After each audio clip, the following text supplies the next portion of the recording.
உனக்கு சகாயம் செய்யும் கேடகமும் உனக்கு மகிமை பொருந்தின பட்டயமும் கர்த்தர்தான்.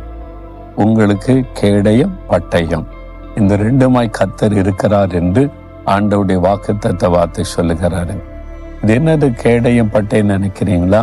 அந்த காலத்தில் யுத்தம் பண்ணும்போது, இந்த காலத்துல வேற, கண்டம் விட்டு கண்டங்க பாய்கிற ஏவுகணைகள், இப்போ வேற மாதிரி யுத்தங்கள் வந்து விட்டது, விமான தாக்குதல்கள். இப்ப இந்த காலத்துல ட்ரோன் மூலமா குண்டு வச்சு அனுப்பி தாக்குற காலம் வந்து விட்டாரு.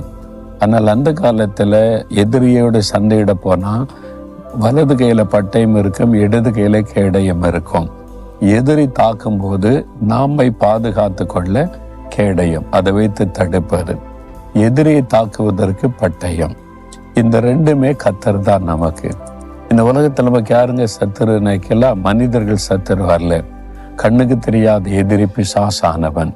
அவன் தான் நமக்கு விரோதமாய் மனிதர்களை எழுப்புகிறான், டிஸ்டர்ப் பண்ணுகிறான், வியாதியை கொண்டு வருகிறான், பயத்தை கொண்டு வருகிறான், போராட்டத்தை கொண்டு வருகிறான், நம்ம எவ்விதத்திலும் தாக்கி முடக்கி விட நினைக்கிறான்.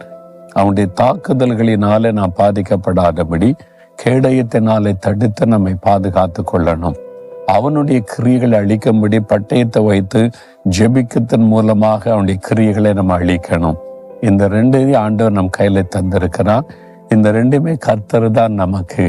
அவர் தான் நமக்கு கேடயமாகவும் இருக்கிறார், பட்டயமாகவும் இருக்கிறார்.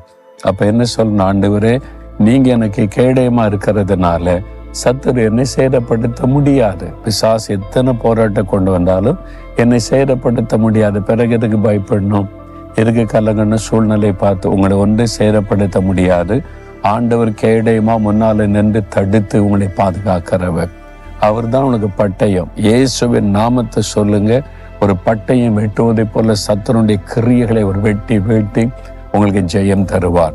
இன்றைக்கு உங்க வாழ்க்கையில் இருக்கிற போராட்டம், பிசாசு எழுப்பி இருக்கிற யுத்தம், நீங்க இன்றைக்கு தைரியமா ஆண்டவருடைய கேடயம், கர்த்தர்தான் கேடயம், கர்த்தர்தான் பட்டயம், அதை விசுவாசித்து நீங்க இயேசுவின் நாமத்தை சொல்லி ஜெபிங்க. சூழ்நிலைகள் தலைகளா மாறும். இன்றைக்கே மாறும். இப்பொழுதே விசுவாசிக்கிறீங்களா? அப்ப சொல்லுங்க, ஆண்டவரே, நீங்க எனக்கு கேடயமா இருக்கிறீங்க, எனக்கு பட்டயமா இருக்கிறீங்க.